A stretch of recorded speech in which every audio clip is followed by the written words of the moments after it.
There'll be an extra fee. Exactly. But none of them believe me.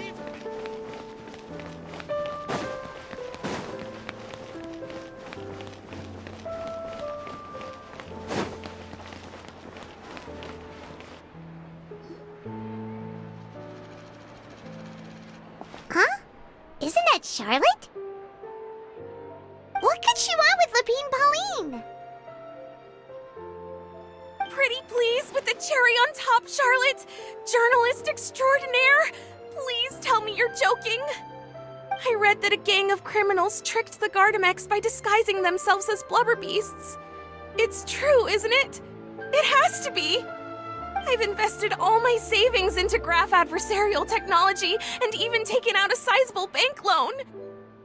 I'm begging you like the beggiest beggar in all of begdom. Okay.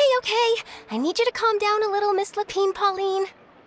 I admire your passion for your research, and I don't mean to dash your hopes for those, big-ticket orders. But I'm afraid I'm not joking. The Blubber Beast incident was a short story mailed to us by an anonymous amateur author, written in the style of a true story. Oh, Paimon sees what happened here. Sounds like the report Lapine Pauline read in the Steambird wasn't in the news section after all. Funnily enough, I actually remember being in a meeting where the editing team was debating the potential risk of misleading the public with this story.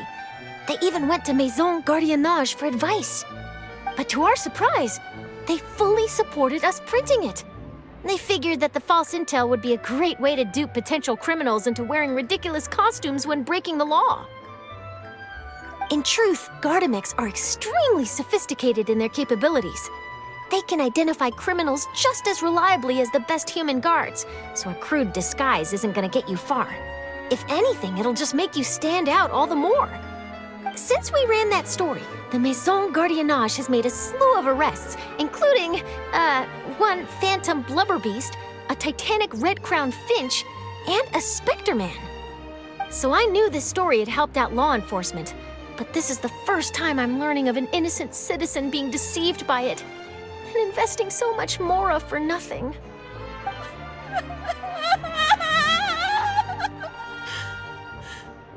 Uh-oh. So Lapine Pauline's whole research project is based on a fictional story? Which means we're not gonna get a big bonus after all. But more importantly, she's gonna lose everything she's invested. Traveler! Paimon! You're back! I was in the area taking some photos for a story when I got to talking to Miss Lapine Pauline about her research. She told me about your collaboration. She was hoping I could write an article to spread awareness about image recognition technology. She even paid me for the article and gave me one of her prototype devices before I could get a word in. I unfortunately had to dash her hopes, and I'm afraid all your hard work was in vain too. She's desperately trying to find a way to rescue the project and get you the Mora you're due. I've tried to let her down gently, but she's finding it all very hard to accept. This is a new situation for us, too. It's such a pity. It seems like the author was only trying to make the story interesting, and the Maison Gardiennage only had Fontaine's best interest in mind. Wait, Miss Lapine Pauline, what are you doing?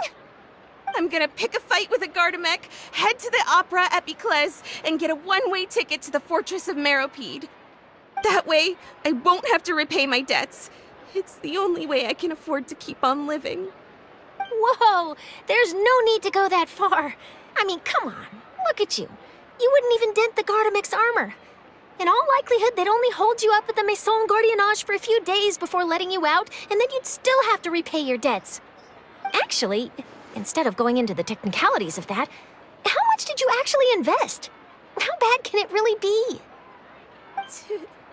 270,000 Mora. Okay, well, escaping to the Fortress of Meropide over a sum like that seems like a last resort. Surely there must be other options. Not anymore. I used to be an equipment supplier to the Fontaine Research Institute before that blew to pieces, and now I'm just a small-time engineer. I scraped together some savings over the past few years, but I put every last mora into this project, and now I'm left with nothing. It's not just my savings that are gone. It's my whole future as a graph adversarial technology specialist and my dreams of becoming a billionaire one day.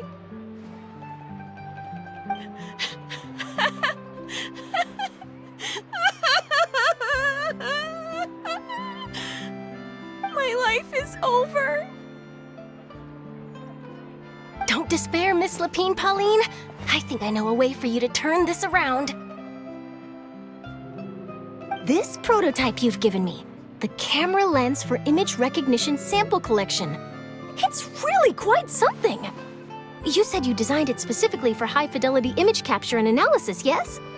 The rapid focal length adjustment is a very useful function in its own right. It's sure to make many journalists' jobs much easier. In fact, I'd say it has the potential to revolutionize Fontaine's news media. So your research efforts thus far are by no means in vain. The technology you've developed may have many applications that you've never even considered. Really? Absolutely. I've been working as a journalist for the Steambird for a long time now. No one understands the issues we journalists face on a day-to-day basis better than me. So keep calm, take heart, and start thinking about mass production. In the meantime, I'll show your invention to all my colleagues to drum up interest in your product. I can't believe it! If this is true, then I can look into setting up a whole camera lens development pipeline. My big-ticket orders and billionaire aspirations are still in the cards. Oh, maybe I should consider taking out another loan. That way, I can rapidly improve the lens production process, be the first to market, and prepare to battle for dominance in the camera industry. Come on, stop daydreaming about your pipelines for a minute. Just take it one step at a time and see how it goes. There's no sense in putting all your eggs in one basket before things are even off the ground. And I can probably speak to some people I know and license my image recognition device to a workshop to raise some funds. I can't believe I didn't think of this sooner. There's no time to lose. I need to get to work. Early bird gets the worm. Can you believe her? She just ran off. Paimon's pretty sure our advice went in one ear and out the other. It's understandable. When inspiration and passion strike at the same time, it's all too easy to throw yourself headfirst into your work and forget about everyone around you. A lot of journalists are the same way when they're first starting out. But don't you worry. I'm gonna write an article on all this, and I'll be checking in on her regularly. Her research has the potential to benefit the entire journalistic community. I'll give her plenty of input to stop her from going down any rabbit holes, and make sure mass production of her lens can begin as soon as possible. It's reassuring to know that you'll be looking out for her, Charlotte. Actually, you know what? Why don't you two take this prototype lens? I'm sure you'll have plenty of chances to use it on your travels. It takes the right person to get the most out of a new technology. In your hands, it's sure to capture some amazing sights. Thanks a lot, Charlotte. No bonus, no biggie. This makes everything worth it. You're welcome. I got something out of this too. The beginnings of a very interesting news story. The boundaries between real news reports and news-like fiction must not be blurred, even when there's a compelling justification for doing so. Yes, that's how I'll phrase it to the editors when I give them my feedback. Let's hope we don't mislead any more well-meaning citizens in the future.